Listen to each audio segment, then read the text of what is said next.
Sign up ফর্মে click করার পরে দেখুন এখানে কি আছে, পপআপ ফর্ম আছে তাই না? পপআপ ফর্মে যাব আমরা, যাওয়ার পরে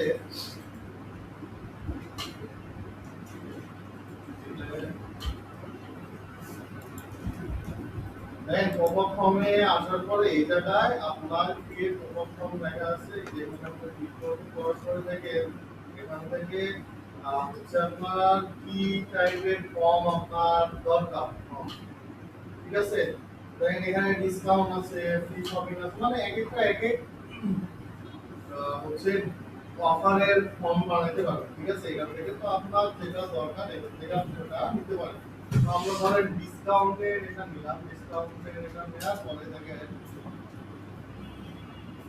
এক্সাক্ট ম্যাচিং ইওর ফিচার্স কতগুলো আছে দেখছেন, 62টা টেমপ্লেট আছে। তো এখান থেকে আপনার যেটা পছন্দ টেমপ্লেটটা এটা এখান থেকে নিয়ে নেবেন। লোড করা লোডিং হচ্ছে, বুঝছেন?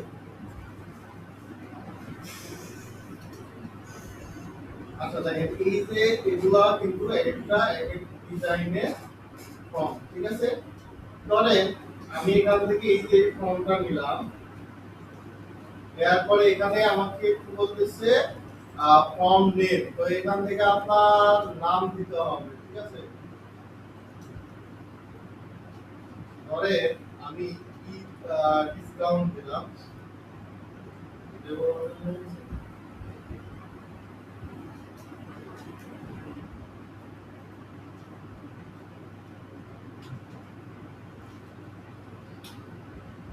দেওয়ার পরে এবার আমি কি করব, দেখেন এখানে কি বলছি ইমেল অ্যাড্রেস আর এসএমএস ফোন নাম্বার। তো আমাদের যেহেতু ইমেল দিয়ে কাজ করতে হবে তো সেক্ষেত্রে আপনার এখানে ইমেলটাই সিলেক্ট থাকবে, ঠিক আছে? যেটা একটা সিলেক্ট করতে হবে, তাই না? আমার ফোন নাম্বার ডিসেবল আছে, তো আমার ফোন নাম্বার ইমেলটা এখানে সিলেক্ট করে দেবো। দেওয়ার পরে এখানে কি আছে ক্রিয়েট ফর্ম লেখা আছে, ক্রিয়েট ফর্মে ক্লিক করব। করার পরে এই জায়গায় দেখেন আপনার ফর্মের ডিটেইলস চলে আসছে, দেখেন এখানে তিনটা স্টেপে আপনার ফর্মটা থাকবে, ঠিক আছে? একটা প্রথমটা থাকবে কি, প্রথমটা কি থাকবে,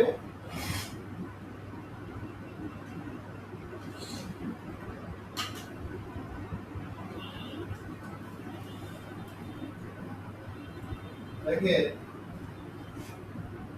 প্রথমটা থাকবে হচ্ছে ক্লেম 10% অফ, ঠিক আছে? তো এখন বিষয়টা হচ্ছে এখানে 10% কি থাকবে, অন্য কিছু থাকবে, অবশ্যই অন্য কিছু থাকবে, ঠিক আছে? তো আমি যদি এখানে এই 10% এর জায়গায় যদি আমি হচ্ছে 20% করি বা 25% করি, এটাও আমরা করতে পারবো। দেখেন এখানে আমি 25 দিলাম, দেখেন এই পাশেও অটোমেটিক কি হয়েছে, চেঞ্জ হয়েছে না? আচ্ছা তারপরে এখানে এসে ওই যে বাটনে এখানে এটা আমার হচ্ছে পার্সেন্টেজ কি করতে হবে, চেঞ্জ করে দিতে হবে। এই যে আমি এই এক পাশে চেঞ্জ করছি না, এই পাশটা হচ্ছে আবার এটা প্রথম স্টেপ, এই কারণে একটা চেঞ্জ করলে আরেকটা কি হচ্ছে চেঞ্জ হয়ে যাচ্ছে, ঠিক আছে? আপনি চাইলে বাটনের কালারও আপনি চেঞ্জ করতে পারবেন। বাটনটা সিলেক্ট করার পরে এই পাশে দেখেন এখানে কি লেখা আছে, বাটন অ্যাকশন লেখা আছে না? এই জায়গায় এই যে দেখেন এখানে কি লেখা আছে, অ্যাপিয়ারেন্স লেখা আছে না? এই জায়গায় আপনি আসা আপনার বাটনের কালারটা এখান থেকে চেঞ্জ করতে পারবেন। তারপরে আপনি যদি মনে করেন হোভার করে দিবেন, এই যে এখানে হোভার সিলেক্ট করলে আপনার এখান থেকে হোভার কালারটা আপনার কি করতে হবে, সিলেক্ট করতে হবে। আপনি যদি এখান থেকে কালার চেঞ্জ করে নিয়ে যাবেন, আপনার মতো করে আপনি এখান থেকে কালার দিতে পারবেন, ঠিক আছে?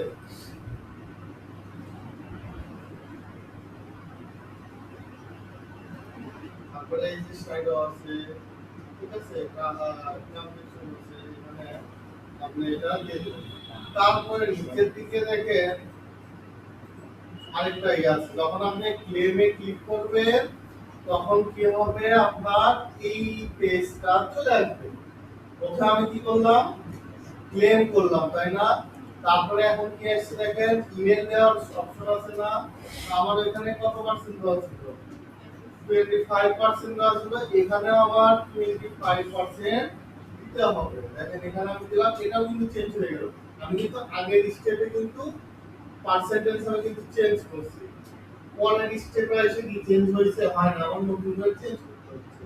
আমি যদি এখানে যেটাই লিখবো এখানে ওই ইয়েটাই থাকবে। তো এই জায়গায় আমি মেল ইমেলটা দিলে আমার কি হবে, কন্টিনিউ করতে হবে। কন্টিনিউ করার পরে আমার তৃতীয় স্টেপে কি আসবে, দেখেন তৃতীয় স্টেপে আসবে এখানে কি বলবে তোমার 10% অফ, তাই না? তো এখানে আবার ওই যে 25 আছে, আমরা 25 দিয়ে দেবো, দেখেন 25 দিয়ে দিচ্ছি। এখন মানে কি বলতেছে, use this code at check out, ঠিক আছে? এখন এই যে কোডটা, এই কোডটা কই যাবে, আমি এই যে জিমেলটা দিছি আমার ওই জিমেলে যাবে, ঠিক আছে? আর এই যে এই ফর্মটা, এটা হচ্ছে আপনার ওয়েবসাইটের সাথে কানেক্ট করতে হবে, বুঝতে পারছেন? দেখেন আমরা একটু ভিডিওতে যাই।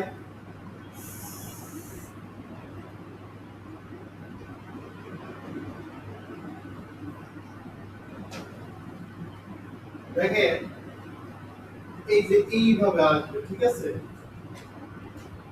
আপনার ফর্মটা কেমন আসবে, এই যে এরকম ভাবে আসবে। আমি এখানে ক্লেমে যদি ক্লিক করি, যে আমার এখন এখানে জিমেল টিমেল সব দিতে বলতেছে, ঠিক আছে? তো আমি একটা জিমেল দিই, কারণ আমার জিমেলটা এখন দিলাম, এটাই দিলাম। দেওয়ার পরে এবার কি করবো, কন্টিনিউ ক্লিক করব। কন্টিনিউ ক্লিক করার পরে কি বলতেছে দেখেন তো, use this code at checkout. আমি যদি এখন কি করে এখানে দেখেন তো কি লেখা আছে, ডিসকাউন্ট, এটা হচ্ছে আমার কোড, তাই না?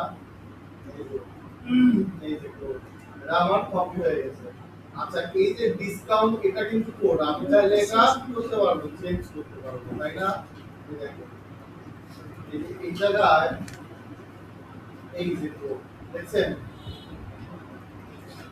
আমি যে কোডটা কপি করছি, আমি আপনাদের একটু দেখাই। তো এখানে ডিসকাউন্টে ক্লিক করার পর আমার কোড কি, এই যে ডিসকাউন্ট যে নেওয়া হচ্ছে না, তো আমি যদি এখন এই জায়গায় চেঞ্জ করি, ধরেন আমি একটা কোড দিলাম, ধরেন 55 দিলাম।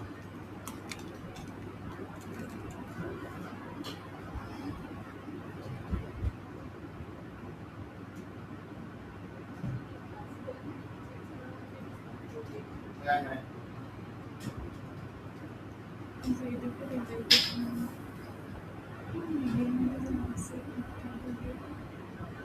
হ্যাঁ, আমি এখানে যদি আমার ওয়েবসাইটের মধ্যে যদি আসে তো আমারটার মধ্যে আসে না, স্যারের মধ্যে আসে। আমি স্যারের মধ্যে তো স্যারেরটা জানাটা তো বিশেষ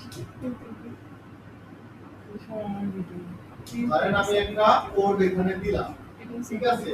এখন আমি যদি এই সেভ করো। হচ্ছে এটা যদি আমি এখন কাউকে পাঠাতে চাই, বা কেউ যদি আমার এই ডিসকাউন্ট অফারটা যদি নেয়, সেক্ষেত্রে আমার ওই কোডটা সে পাবে, তাই না? দেখেন আমি এখানে দিলাম, ওই জিমেল দিলাম, কন্টিনিউ ক্লিক করবো, দেখেন এই যে আমার কোড চলে আসছে। আমি যখন এখানে ক্লিক করবো, তখন আমার এই কোডটা কি হবে, কপি হয়ে যাবে। দেখেন কপি হয়ে যাবে, দেখছেন আমার কোড কি কপি হয়ে গেছে। তো আপনি যদি এখানে অফার দেন, সেক্ষেত্রে ওই ডিসকাউন্টটা আসবে, ঠিক আছে?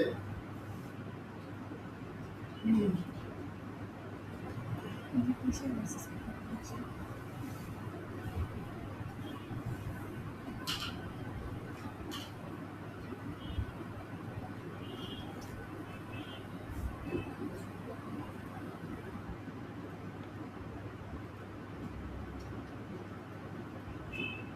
তো আমরা যখন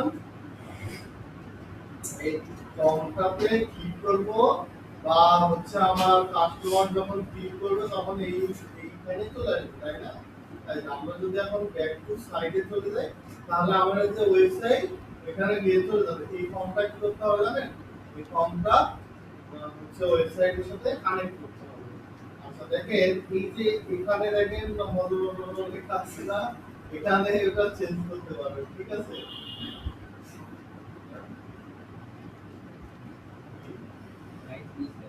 হ্যাঁ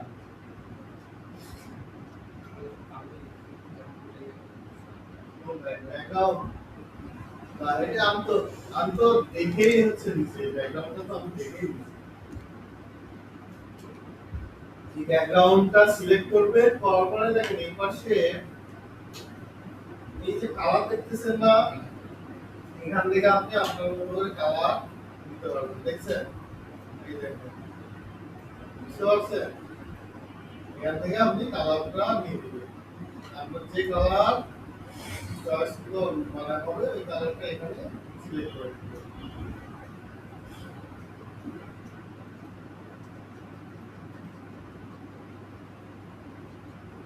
বুঝছেন এটা তো পারবেন নাকি এইটুকু বেশি না এবার তাহলে দুটাই রেখে দেবেন কি দেখতে ভালো লাগে কাজ করতে ভালো লাগে তাই না হ্যাঁ